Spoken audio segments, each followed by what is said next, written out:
Assalamualaikum warahmatullahi wabarakatuh. Jumpa lagi di mata kuliah Foundation of Literature atau dasar-dasar sastra. Pada pertemuan kali ini, Mister akan sedikit membahas tentang materi baru tentang prosa ya, prose gitu. Karena sebelumnya kita sudah belajar tentang puisi, poetry, dan sekarang kita ganti atau beralih ke prose atau prosa. Berbicara tentang prosa, nanti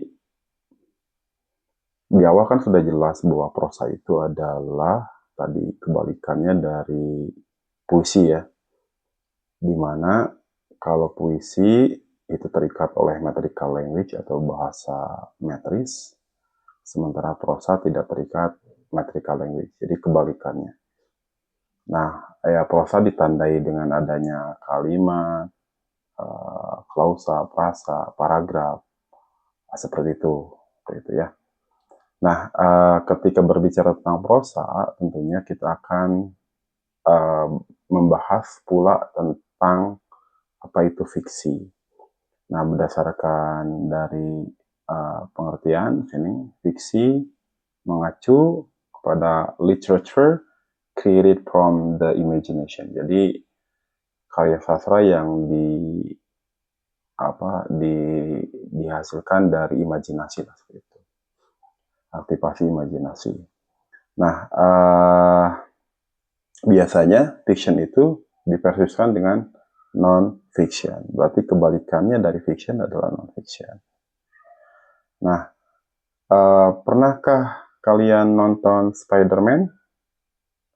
Ini adalah salah satu film yang sangat legend ya, dari masa ke masa. Dan ini adalah bagian dari fiksi. Karena di dunia nyatanya yang nggak ada, walaupun ada sih. Yang orang bisa naik skyscraper gitu ya, skyscraper. Tapi untuk cerita hero-nya yaitu hanya ada di fiksi. Kemudian sudah pernah nonton juga Iron Man? Oke, ini juga bagian dari fiksi. Terus ada Hulk ya, dan juga Harry Potter, karya J.K. Rowling gitu. Nah, film itu semua itu adalah karya fiksi atau dihasilkan dari imajinasi seseorang atau penulis. Kemudian jenisnya apa saja ketika kita membahas tipe-tipe prosa ya. Kalau fiksi tadi kurang lebih ya terkait dengan short story, cerpen, novel, dan juga novela. Lah, Mister, apa bedanya novel sama novela? Ya, kalau novel itu tebal, ya. Kalau novela itu novel yang diantara short story dan novel. Jadi, kalau novel itu ada di 4.000 kata, gitu. Kalau novela itu di 17.000 lebih lah, gitu. Sampai 4.000. Kalau novel itu dari 40.000 sampai ke atas. Kemudian ada folktale atau cerita rakyat, ada juga legend, gitu ya. Kemudian ada juga fable, cerita yang tentang binatang-binatang itu dengan konsep moralitasnya.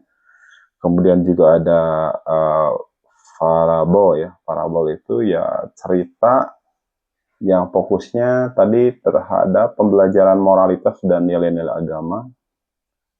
Legend juga tadi kelewat ya. Nah, itu. Folktale ya misalkan Malin Kundang lah ya. Nah, itu yang sudah sangat tidak asing lagi di tengah kita.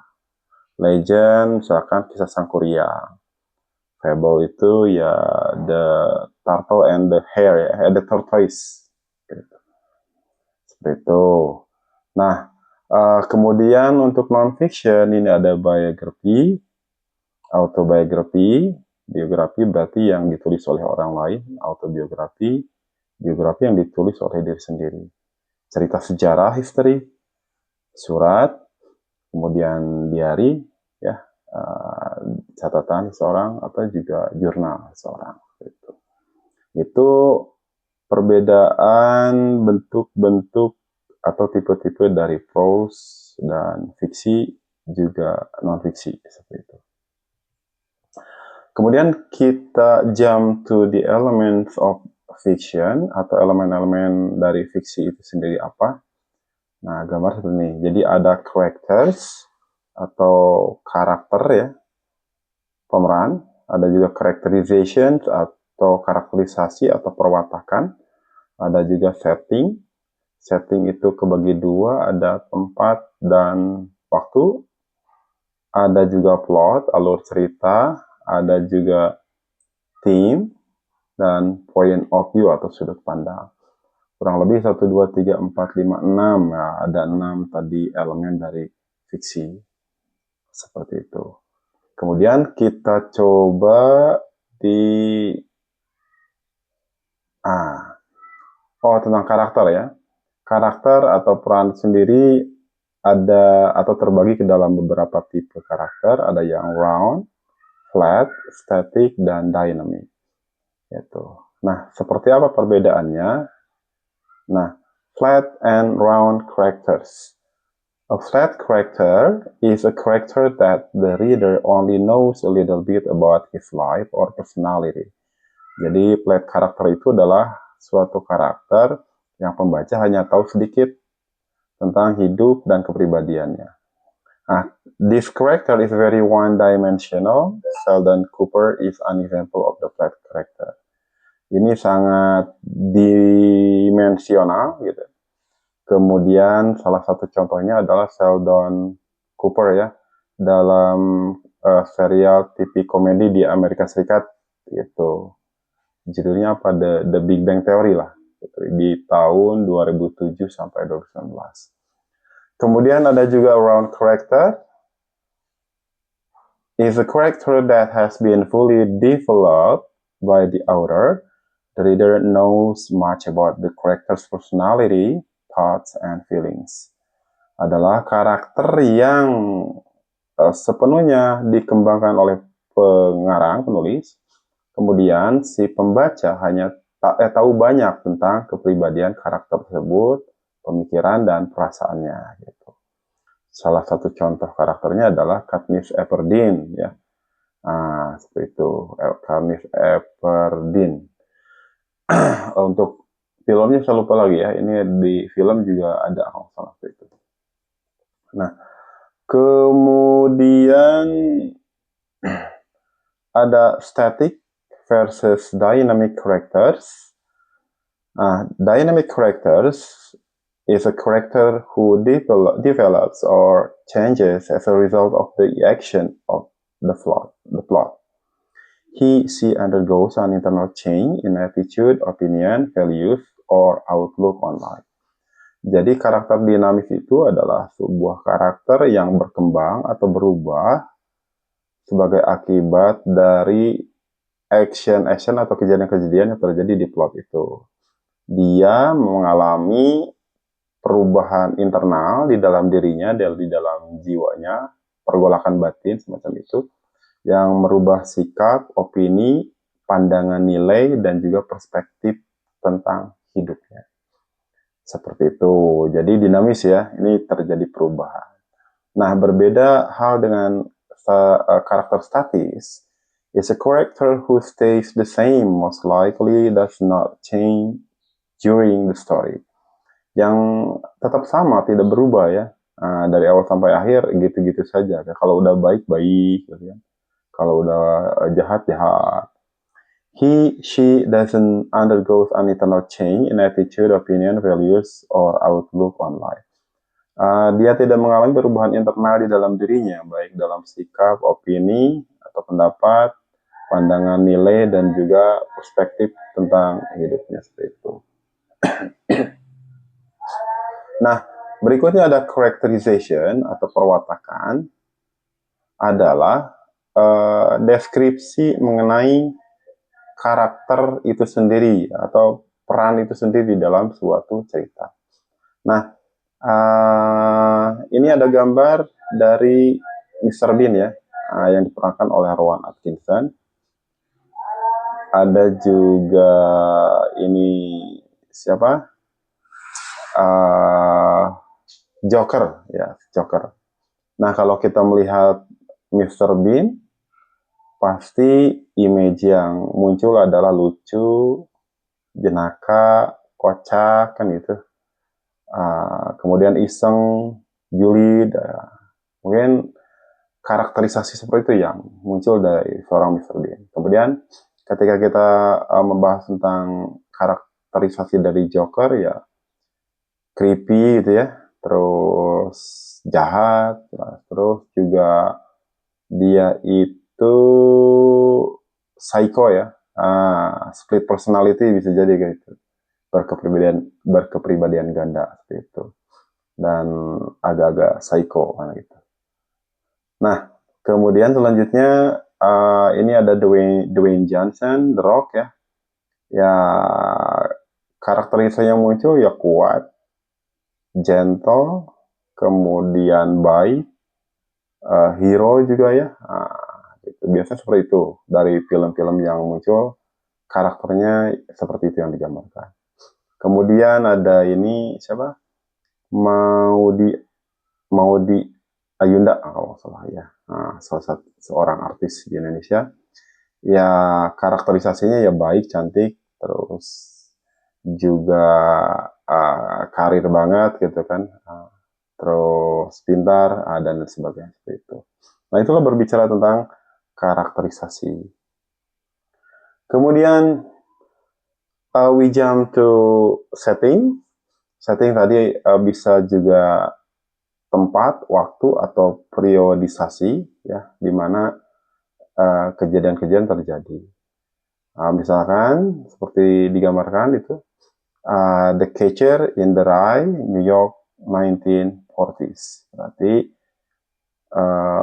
dalam cerita The Catcher in the Rye di New York tahun 1940. Kemudian ada ini film favorit saya banget ya gitu. Ini Castaway, Deserted Island. Jadi terdampar judulnya.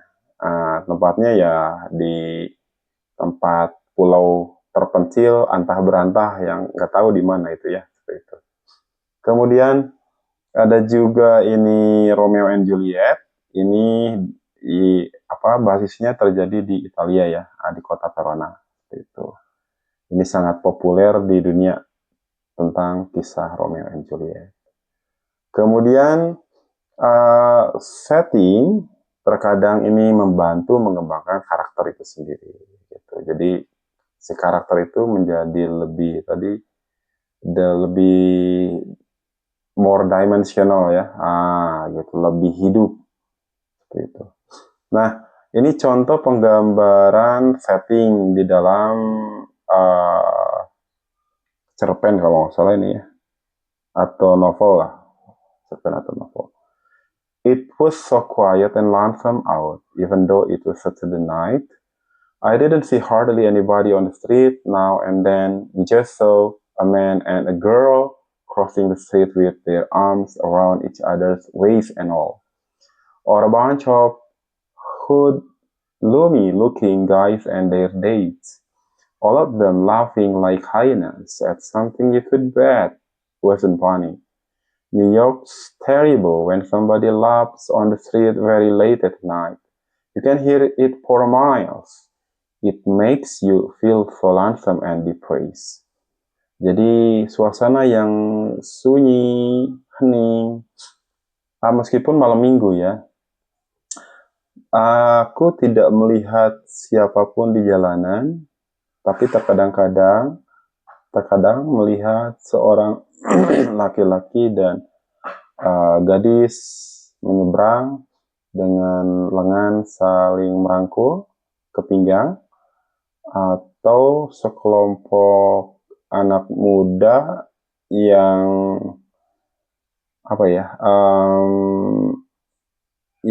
inilah penampakannya urakan lah mungkin gitu ya. disertai atau beserta dengan pasangan mereka, kemudian mereka semua tertawa terbahak-bahak seperti hyena terhadap sesuatu yang menurut kita mungkin gak lucu.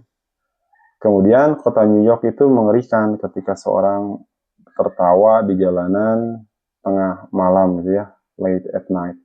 Kemudian itu bisa terdengar bermil-mil, membuat kamu merasa kesepian dan juga depresi. Gitu. Nah, itu semua biasanya suka ada dalam short story dan juga novel ya.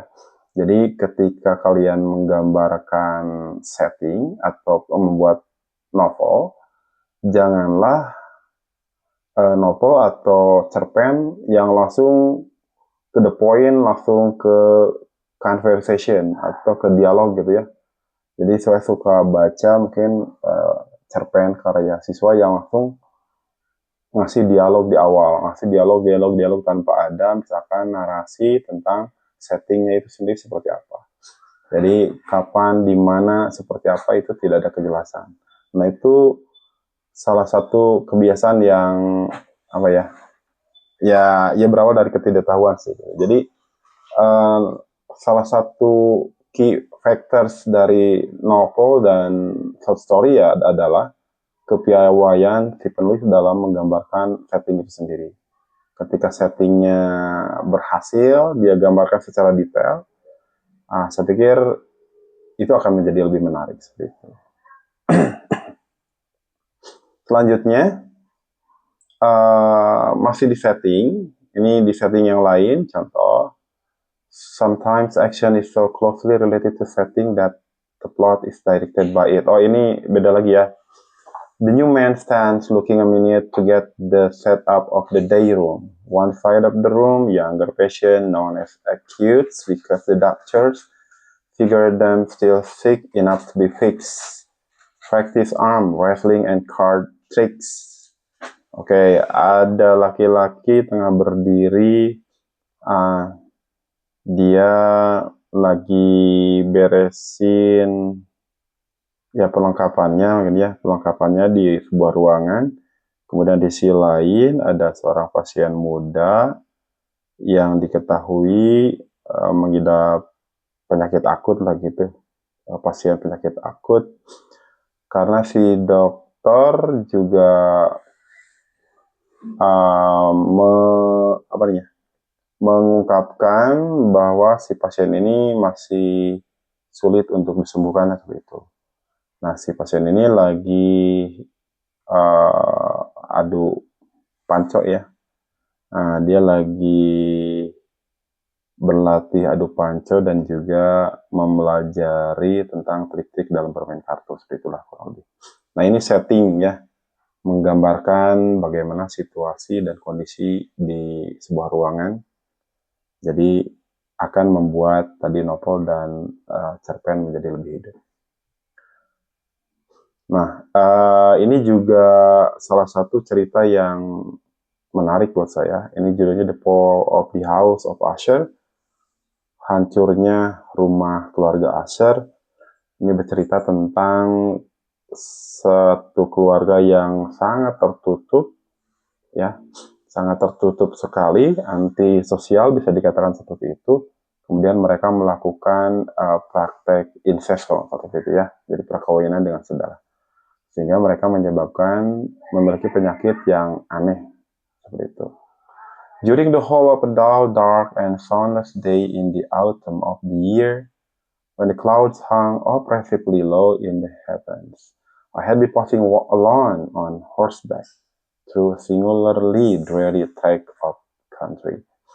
Jadi di hari yang suram, gelap di musim gugur tahun ini, ketika awan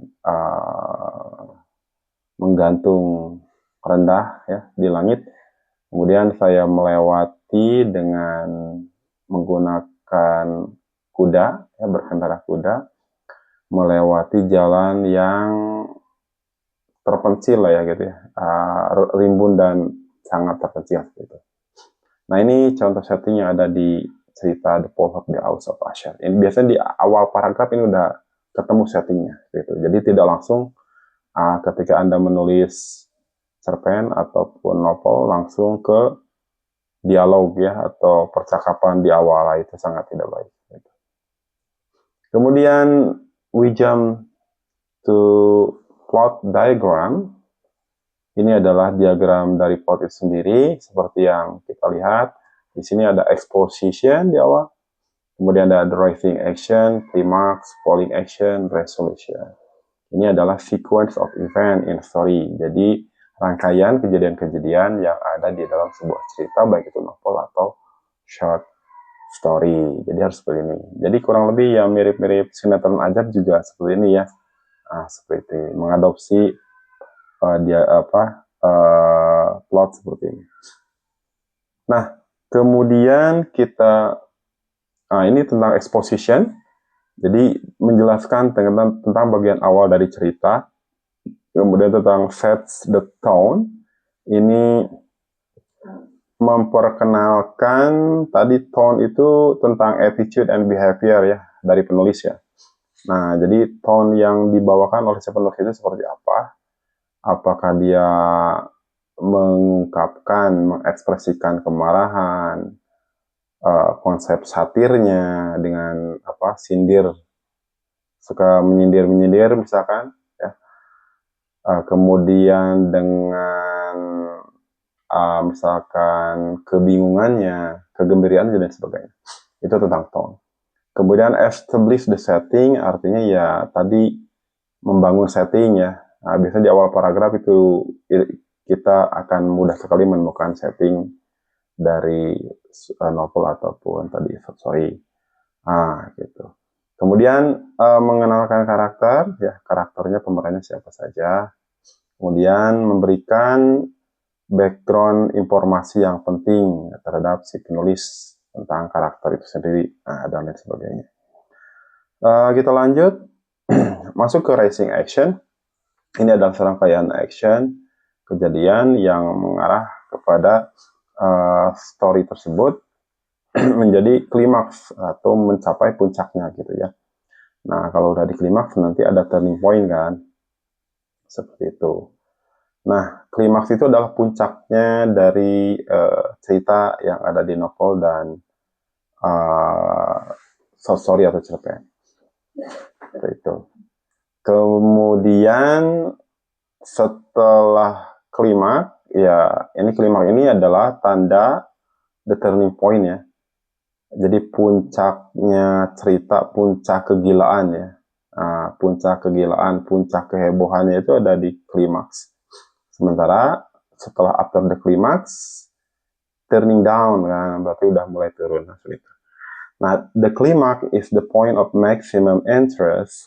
It usually occurs toward the end of a story, after the reader has understood the conflict and become emotionally involved with the characters. At the climax, the outcome of the plot becomes clear. Nah, setelah klimaks itu, maka hasil dari alur ceritanya menjadi lebih jelas. Nah, seperti itu.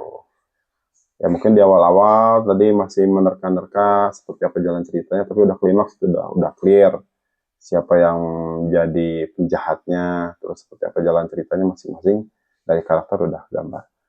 Kemudian ada falling action occurs after the climax, jadi setelah klimaks, conflicts are beginning to be resolved, loose, and are tied up. Jadi intinya konflik demi konflik sudah mulai diselesaikan, masalah demi masalah satu persatu sudah mulai terurai gitulah. Itu ada di falling action. Dan terakhir ada resolution, part of the story where the problems or conflict is solved. Jadi bagian cerita yang merupakan ending di mana si permasalahan dan konflik itu sudah terselesaikan atau sudah berakhir ya. Occurs after the climax and falling action. Terjadi setelah climax dan falling action. Dan ini merupakan akhir dari rangkaian tadi kejadian-kejadian seperti itu. Bisa endingnya happy ending, ya, atau mungkin juga bisa sad ending di akhir seperti itu. Tergantung tadi apa interest atau intention dari si penulis untuk membuat akhirnya itu seperti apa. Kemudian ada theme, atau dalam prosa ini ya topik lah ya, topik. Theme is the central unifying element of the story which ties together all of the other elements of fiction used by the author to tell the story. It indicates the pivotal ideas around which the author was writing in order to identify a theme of a story. One must know the whole story. Jadi tema itu adalah adalah pokok pikiran lah kalau dalam teks ya, pokok pikiran yang dia menyatukan menyatukan elemen-elemen semua dalam satu ide cerita lah itu. Nah, pokok pikiran, main idea kalau dalam teks, kalau dalam cerita ya theme gitu ya, ada theme. Nanti kita perlihatkan contoh-contoh dari theme itu sendiri.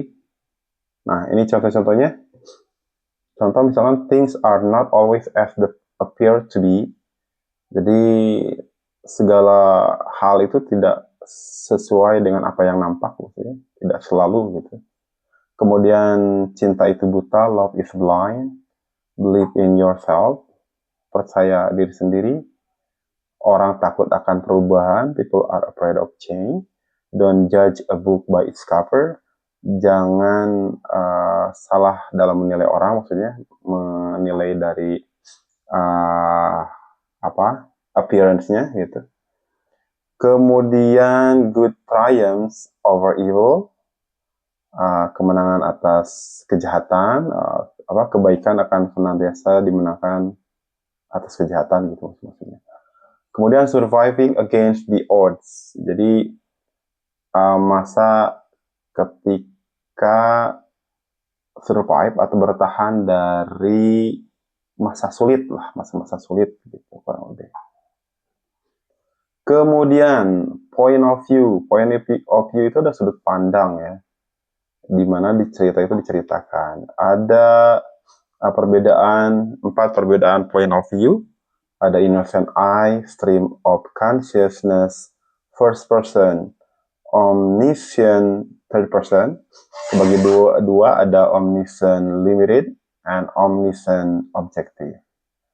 Kemudian apa itu innocent eye? Adalah di mana di si novel atau cerpen ini diceritakan melalui sudut pandang seorang anak.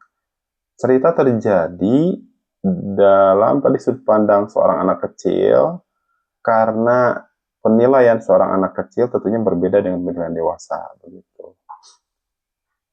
Ya, dari sudut pandang anak kecil.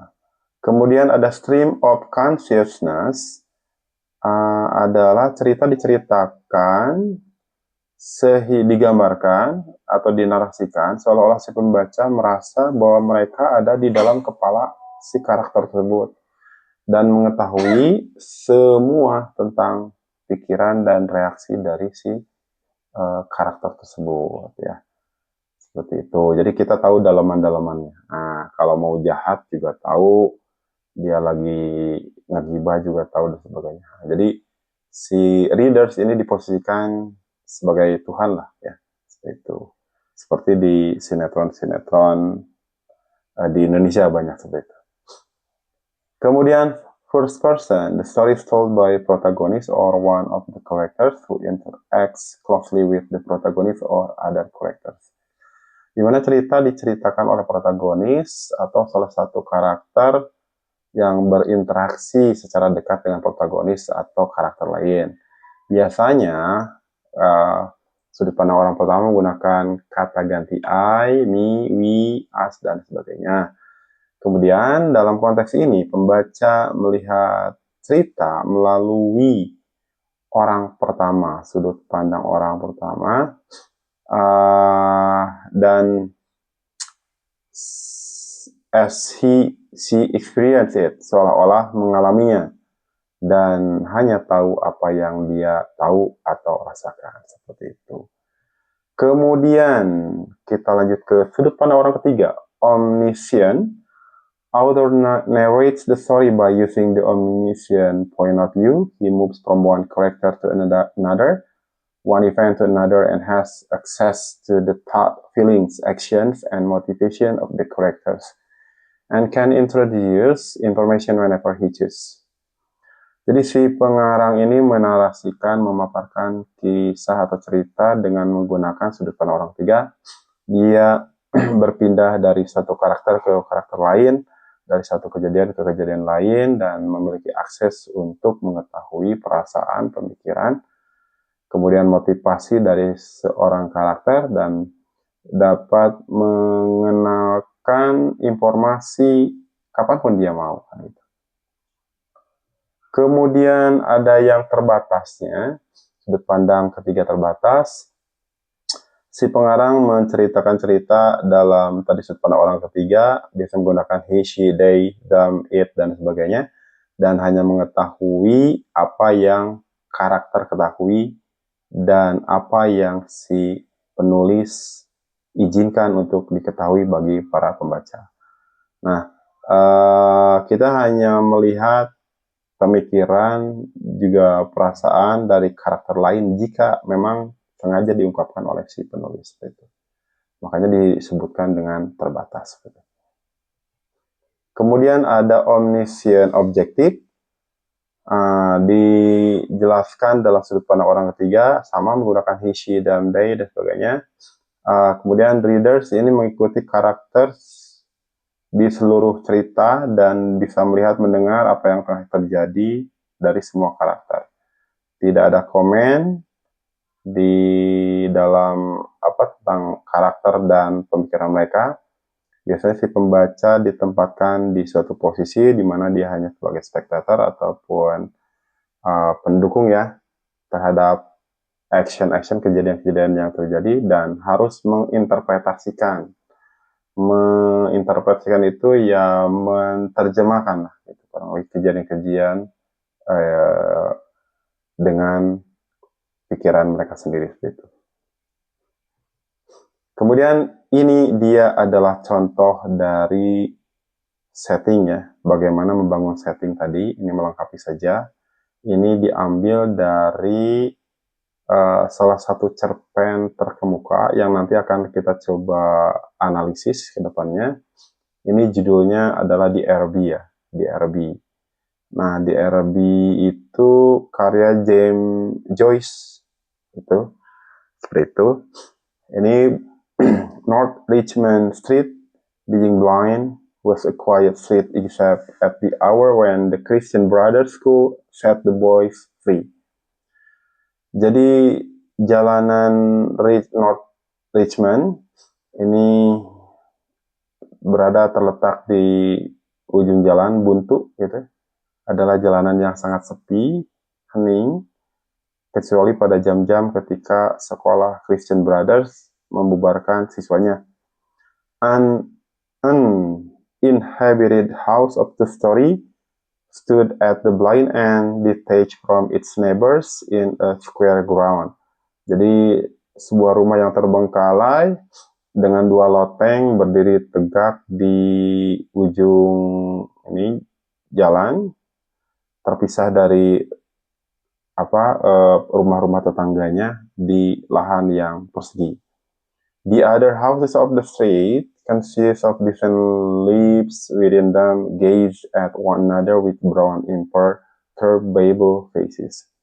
Nah, jadi rumah-rumah lain yang di pinggir jalan ini saling singkatnya saling berhadapan satu sama lain dengan tenang. Nah, gitu. Ini ada penggambaran personifikasi ya, digambarkan bangunan-bangunan tersebut, rumah tersebut seolah-olah saling menatap dengan tenangnya seperti itu. Nah, ini adalah salah satu contoh bagaimana kita membangun setting ketika membuat cerpen atau misalkan novel gitu. Salah satu yang membedakan di cerpen dengan novel, kalau cerpen itu biasanya dia fokus on single event, sementara kalau novel itu bisa multiple event atau eventnya bisa banyak ya. bisa terjadi banyak kejadian di novel seperti itu. Sementara kalau di cerpen itu fokus pada satu kejadian saja seperti itu dan lebih mengutamakan detailnya seperti apa gitu. Nah, sekian apa yang bisa Mister sampaikan di pagi hari ini, mudah-mudahan bermanfaat dan terima kasih atas atensinya. Wassalamualaikum warahmatullahi wabarakatuh.